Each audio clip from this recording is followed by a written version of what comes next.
Bonjour tout le monde, j'espère que vous allez bien, moi ça va très bien et aujourd'hui on se retrouve pour une analyse sur l'OM. Vont-ils être troisième ou pas? Voici la question du jour.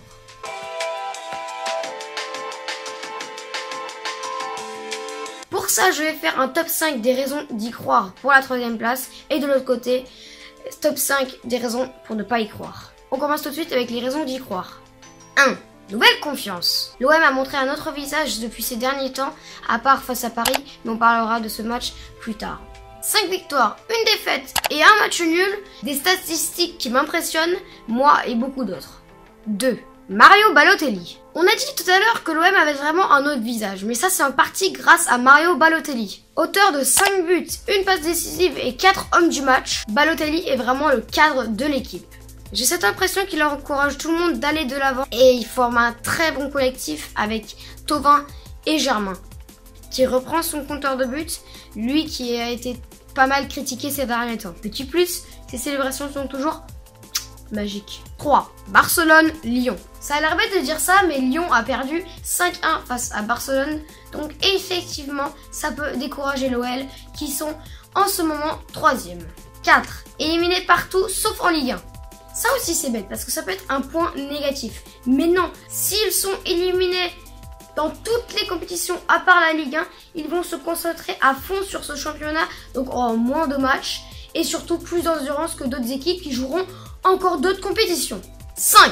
Les supporters. Les supporters dans une équipe c'est très important, le 12e homme. Sans supporters, pas d'ambiance ni d'encouragement. Vu que les supporters de l'OM ont vu que leurs clubs ont vraiment fait un effort pour arriver à la 4e place, ils sont vraiment de retour et ça fait vraiment plaisir. C'est vraiment un gros point positif.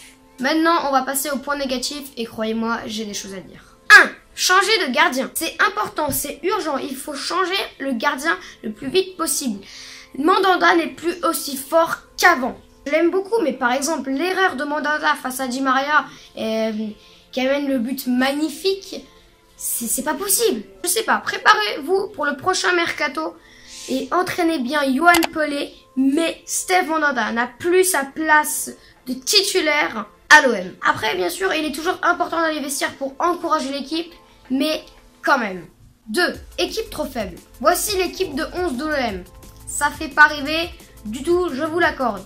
Et quelques joueurs qui sont vraiment importants et très bons dans l'équipe, je pense notamment à Luis Gustavo, Mario Balotelli, Florian Thauvin, Dimitri Payet, Maxime Lopez, Boubacar Kamara et quelques autres. Tous les joueurs que je vous ai cités, à part Boubacar Kamara et Maxime Lopez, commencent à se faire vieux. Ils ne vont pas tenir très longtemps.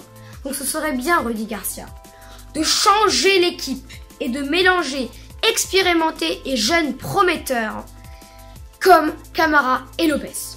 3. Mauvais coach. Pour moi, Rudy Garcia est un mauvais coach. Il fait des tactiques, des compositions, des changements vraiment hasardeux et j'aime pas du tout ça. Par exemple, quand Mandanda s'est pris un carton rouge, lui a fait la décision de faire sortir Balotelli pour faire entrer Yohan Pelé, le gardien remplaçant. À sa place, j'aurais sorti Germain pour faire entrer Yohan Pelé et j'aurais fait rentrer Dimitri Payet.